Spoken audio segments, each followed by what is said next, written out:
So this week we are going to try another string geometry piece of art.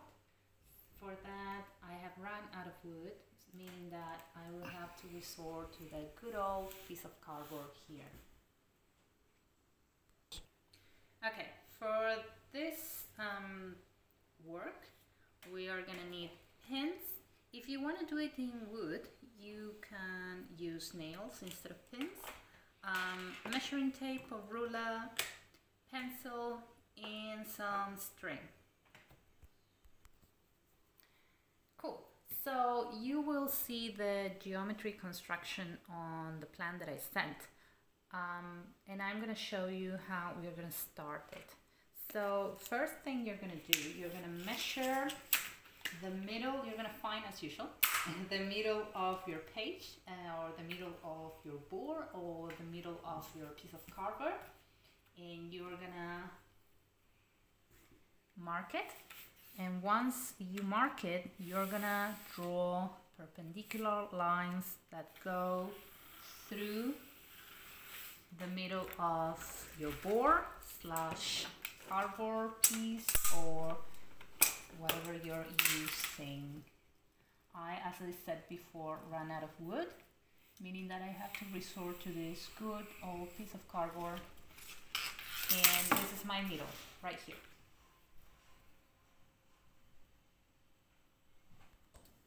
Okay, so from the center of your board, you're gonna measure 5 centimeters. So I'm gonna show you how. So there we go. So from the center, 5 centimeters. Yep. So this is where your first pin or nail will go.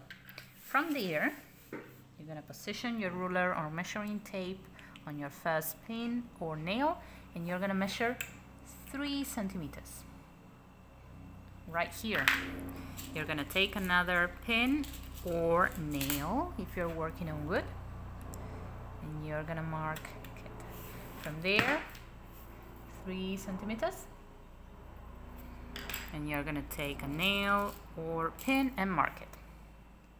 So I'll show you when I get to the end. So as you can see, I finished placing all of my pins every 3 centimeters along the perpendicular vertical line.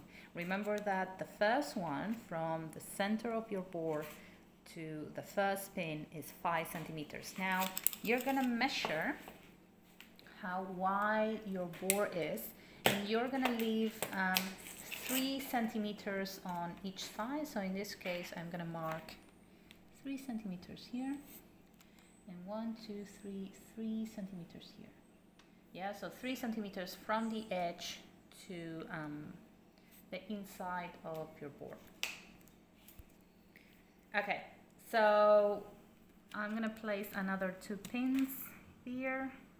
These pins are really good because they are quite short, and I have attached 2 pieces of cardboard together, meaning that they can go right through the 2 pieces, but still leaving a gap for me to run my thread through. Okay, next you're gonna start with your first pin. You're gonna tie some string around and around, and then you're gonna make a nice firm knot. I know you struggle with it, but you can do it. And then around here into the second horizontal pin. Now from here, I'm gonna go to the second one and back to the left, center, right, center, left, center, right. Okay, I'll show you when I finish with. So I finished with the last center one on my vertical line. I came back to the one in my horizontal left pin. Now what I'm gonna do, I'm gonna go around and around it, and then I'm gonna tie it with the tail of the string that I left in the first place. Okay, and then I can cut out the remnants of it. And now what I'm gonna do, guess what? I'm gonna turn it around and do the other side. Okay guys, so see that I did both sides. The second one I did it in a different color. So remember, from the center of your board to the first pin, there are 5 centimeters. And then from there to the second and to all the other pins, there are 3 centimeters. Now, if you have smaller board, then you can adjust those measurements. Enjoy!